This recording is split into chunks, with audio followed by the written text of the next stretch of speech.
اعوذ باللہ من الشیطان الرجیم بسم اللہ الرحمن الرحیم۔ امپروو یور فیتھ میں آپ سب کو خوش آمدید۔ یہ واقعہ حضرت داؤد علیہ السلام کے عہد میں پیش آیا جب ایک قبیلے نے قوم بنی اسرائیل سے علیحدہ ہو کر دریا کے کنارے اپنے رہنے کے لیے مکان بنا لیے۔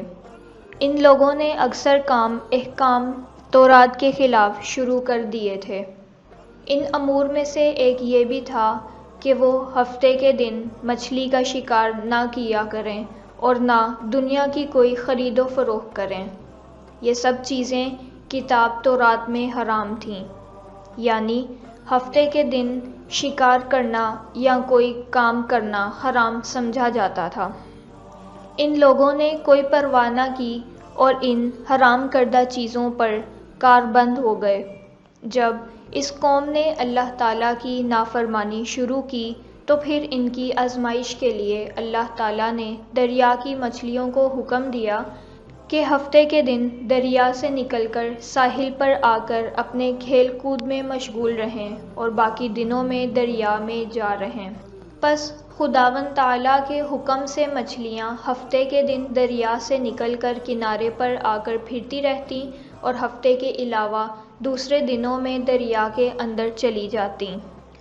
آخر یہودیوں نے ان کو دیکھ کر لالچ سے ایک چال چلی کہ انہوں نے دریا کے کنارے پر نہر کھود کر وہاں ایک جال ڈالے، کیونکہ ہفتے کے دن مچھلیاں دریا سے نکل کر کھیل کود کے بعد دوبارہ دریا میں واپس چلی جاتی تھیں۔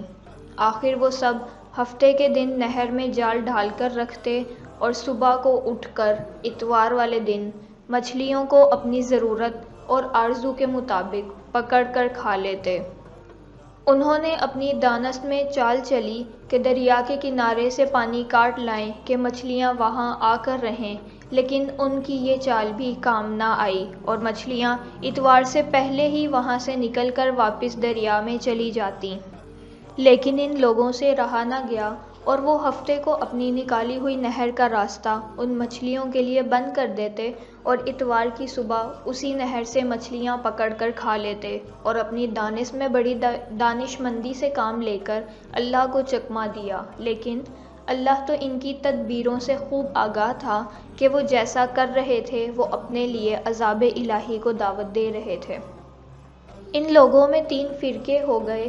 ایک تو ان میں سے وہ تھے جو شکار کرتے تھے اور دوسرے لوگ وہ تھے جو باز آ گئے تھے، نافرمانیوں سے برابر منع کرتے رہتے تھے، اور تیسرے وہ تھے جو منع کرنے سے تھک گئے تھے اور منع کرنا چھوڑ دیا تھا، لیکن وہ بہتر تھے جو برابر منع کرتے اور منع کرنے والوں نے شکار کرنے والوں سے ملنا چھوڑ دیا، اور کہا کہ کیوں نصیحت کرتے ہو ان لوگوں کو کہ جن کو اللہ ہلاک کرے یا ان پر عذاب مسلط کرے۔